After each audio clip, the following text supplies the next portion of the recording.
পুরাতন দিনের ঐতিহ্য এবং আধুনিকতার ছোঁয়া নিয়ে গড়ে উঠেছে আমাদের পানের শহর কলকাতা, যাকে সবাই সিটি অফ জয় নামে চেনে। আজকের এই ভিডিওর মধ্যে থাকছে কলকাতা শহরের সেরা 20টি দর্শনীয় স্থান। এখানে আপনারা কিভাবে আসবেন, টিকিট প্রাইস কি রয়েছে, ওপেনিং টাইম কি রয়েছে, যাবতীয় ইনফরমেশন থাকছে আজকের এই ভিডিওর মধ্যে। তো চলুন আজকের ভিডিওটি শুরু করা যাক।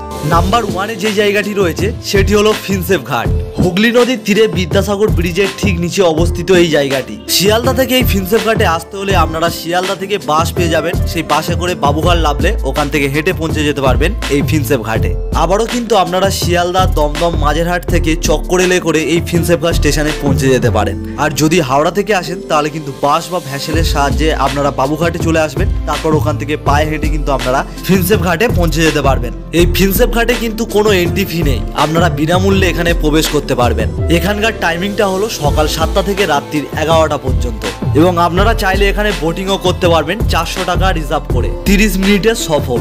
এবং দ্বিতীয় নম্বরে যে স্থানটি রয়েছে সেটি হলো বিড়লা ইন্ডাস্ট্রিয়াল অ্যান্ড টেকনোলজিয়াম বা বিড়লা মিউজিয়াম। এখানে ভিজিট করলে আপনারা বিভিন্ন টেকনোলজি এবং সায়েন্টিফিক জিনিস দেখতে পাবেন। এখানে আসার জন্য হাওড়া, শিয়ালদা থেকে বিভিন্ন কিন্তু বাস আপনারা পেয়ে যাবেন। এই বিড়লা মিউজিয়ামের এন্ট্রি ফি কিন্তু রয়েছে 60 টাকা পার পার্সন, এবং সপ্তাহের প্রত্যেক দিন কিন্তু এটা ওপেন থাকে সকাল 9:30 থেকে সন্ধ্যে 6টা পর্যন্ত।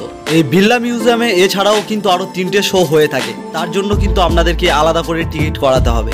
নাম্বার 3-তে যে জায়গাটি রয়েছে সেটি হলো বিশ্ব বাংলা গেট। এটি কলকাতার নিউ টাউনে অবস্থিত।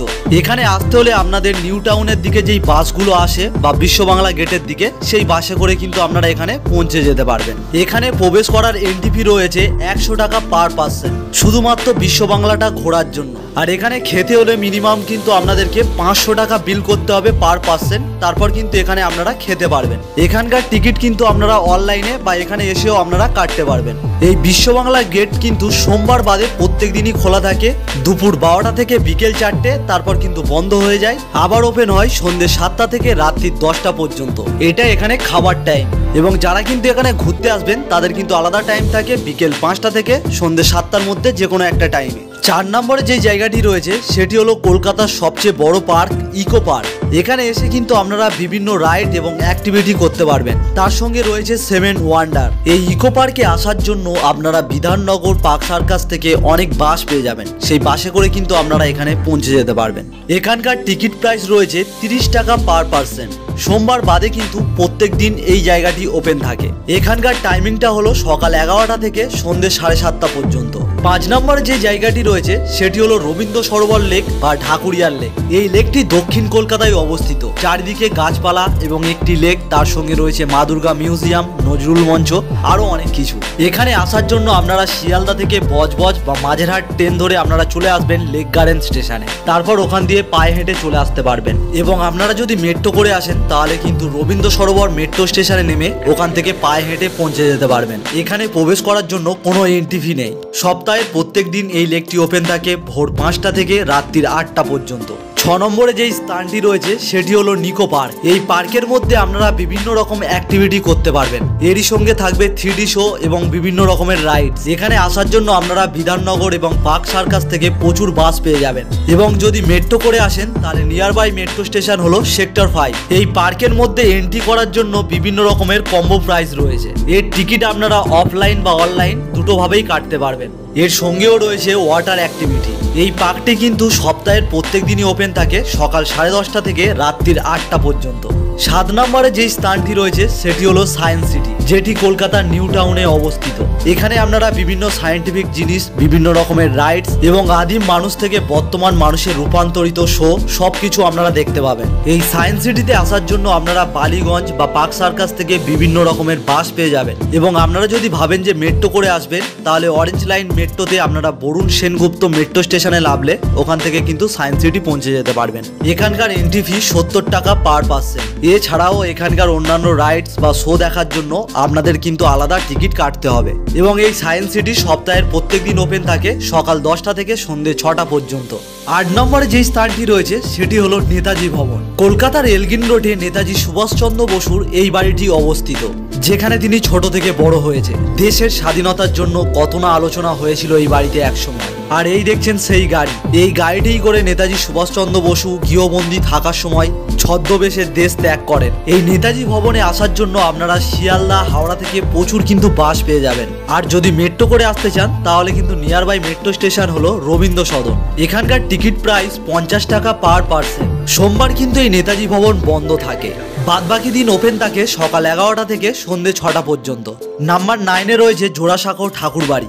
এই বাড়িটির মধ্যে রবীন্দ্রনাথ ঠাকুরের অনেক স্মৃতি জড়িয়ে রয়েছে। জোড়াসাঁকো ঠাকুর বাড়িতে আসার জন্য আপনারা শিয়ালদা থেকে অনেক বাস পেয়ে যাবেন, এবং যদি মেট্রো করে আসেন তাহলে কিন্তু near by metro station Mahatma Gandhi road বা গিরিশ পার্ক যে কোনো একটা মেট্রো স্টেশনে নামলেই কিন্তু আপনারা এখানে পৌঁছে যেতে পারবেন। এই বাড়ির মধ্যেই কিন্তু রবীন্দ্রনাথ ঠাকুরের ওপেন হার্ট সার্জারি হয় এবং এই ঘরের মধ্যে তিনি পরলোক গমন করেন। এখানে প্রবেশ করার জন্য এন্ট্রি ফি রয়েছে 20 টাকা পার পার্সন এবং স্টুডেন্টদের জন্য 10 টাকা পার পার্সন। এবং সোমবার দিনকে কিন্তু এই জোড়াসাঁকো ঠাকুর বাড়ি বন্ধ থাকে। সোমবার বাদে বাদবাকি দিন ওপেন থাকে সকাল 10:30 থেকে বিকাল 5টা পর্যন্ত। 10 নম্বরে যে জায়গাটি রয়েছে সেটি হলো হাওড়া ব্রিজ বা রবীন্দ্র সেতু। কলকাতার ঐতিহ্য হাওড়া ব্রিজ, যেটি হুগলি নদীর ওপরে বানানো হয়েছিল শিয়ালদা এবং হাওড়াকে কানেক্ট করার জন্য। প্রচুর কিন্তু ট্যুরিস্ট, ফরেনার এবং কাপেলরা এখানে ফটোশুট করে। এই ব্রিজের মধ্যে রাত্রিবেলায় দেখা যায় অসাধারণ আলোকসজ্জা। 11 নম্বরে যে স্থানটি রয়েছে সেটি হলো দ্য আরবিআই মিউজিয়াম, কলকাতার একমাত্র টাকা পয়সার মিউজিয়াম। এই মিউজিয়ামটার মধ্যে আপনারা দেখতে পাবেন বিনিময় প্রথার পরে থেকে কিভাবে টাকা পয়সার আবিষ্কার হয়েছিল। তারই সঙ্গে দেখতে পাবেন বিভিন্ন দেশের কারেন্সি এবং সোনাকে কিভাবে সংরক্ষণ করা হয় তারও একটা ডেমো আপনারা এখানে দেখতে পাবেন। এই মিউজিয়ামটা কলকাতার ডালহাউসিতে অবস্থিত। এই মিউজিয়ামে আসার জন্য আপনারা শিয়ালদা, হাওড়া বিভিন্ন দিক থেকেই আসতে পারবেন। আর যদি মেট্রো করে আসতে চান তাহলে কিন্তু নিয়ার বাই মেট্রো স্টেশন হলো মহাকরণ। মিউজিয়ামের মধ্যে প্রবেশ করার জন্য কোনো কিন্তু এন্ট্রি ফি নেই। সোমবার দিনকে এই মিউজিয়াম বন্ধ থাকে। সোমবার বাদে বাদবাকি দিন ওপেন হয় সকাল 10টা থেকে বিকাল 5টা পর্যন্ত। 12 নম্বরে যে স্থানটি রয়েছে সেটি হলো দক্ষিণেশ্বর মন্দির। দক্ষিণেশ্বর স্টেশনের কাছেই অবস্থিত এই দক্ষিণেশ্বর মন্দিরটি। এই মন্দিরটা আসার জন্য আপনারা দক্ষিণেশ্বর মেট্রো স্টেশন বা দক্ষিণেশ্বর রেলওয়ে স্টেশনে নেমে ওখান থেকে পায়ে হেঁটে চলে আসতে পারবেন। আর যদি ভ্যাসেলে করে আসতে চান তাহলে বেলুন মাঠ থেকে ভ্যাসেল ধরে আপনারা দক্ষিণেশ্বরে পৌঁছে যেতে পারবেন।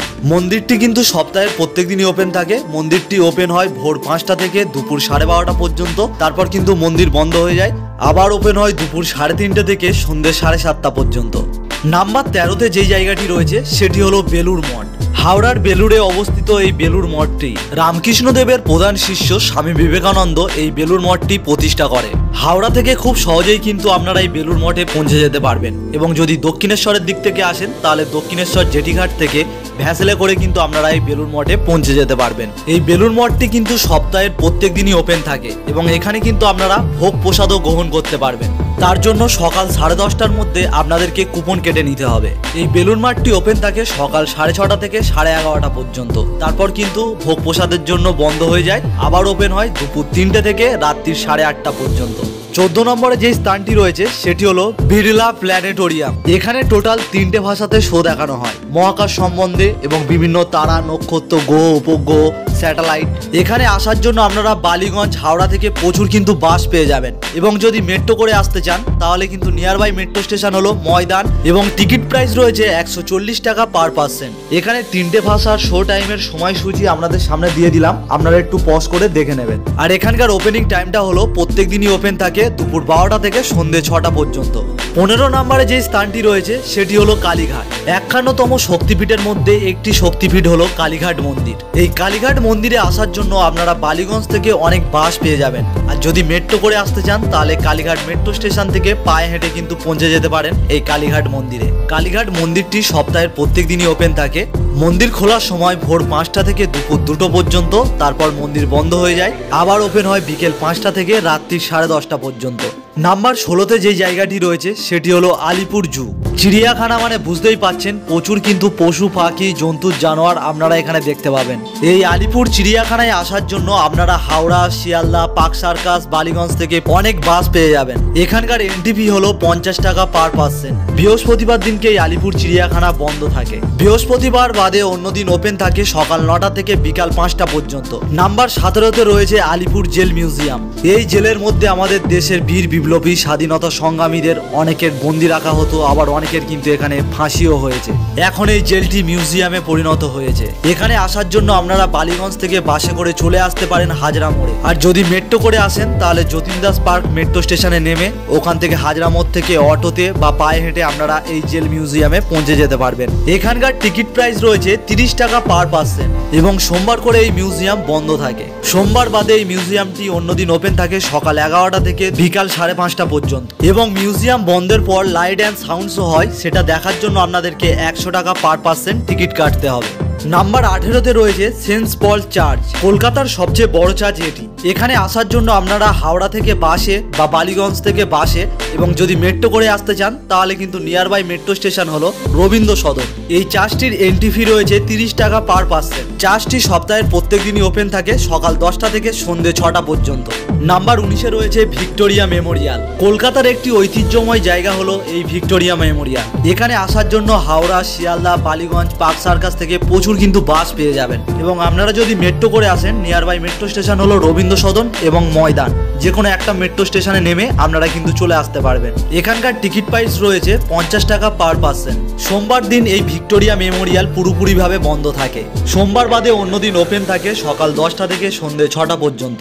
নাম্বার 20-তে যেই জায়গাটি রয়েছে সেটি হলো ইন্ডিয়ান মিউজিয়াম। কলকাতায় অবস্থিত এই মিউজিয়ামটি এশিয়ার সবচেয়ে বৃহত্তম মিউজিয়াম। এখানে আপনারা বিভিন্ন প্রত্নতান্ত্রিক জিনিস এবং জীবস্ব দেখতে পাবেন। এখানে আসার জন্য আপনারা শিয়ালদা, হাওড়া থেকে প্রচুর বাস পেয়ে যাবেন এবং যদি মেট্রো করে আসেন নিয়ার বাই মেট্রো স্টেশন হলো পার্ক স্ট্রিট। এখানকার টিকিট প্রাইস রয়েছে পার পার্সন 75 টাকা করে এবং সোমবার দিনকে এই মিউজিয়াম বন্ধ থাকে। সোমবার বাদে অন্যদিন এই মিউজিয়ামটা ওপেন হয় সকাল 10টা থেকে সন্ধ্যে 6টা পর্যন্ত। আশা করি আপনাদের কলকাতার এই সেরা 20টি জায়গা ভালো লেগেছে। যদি ভিডিওটা হেল্পফুল হয় অবশ্যই একটি লাইক করে দেবেন আর এরকম ভিডিও পেতে আমার চ্যানেলটিকে সাবস্ক্রাইব করে রাখবেন।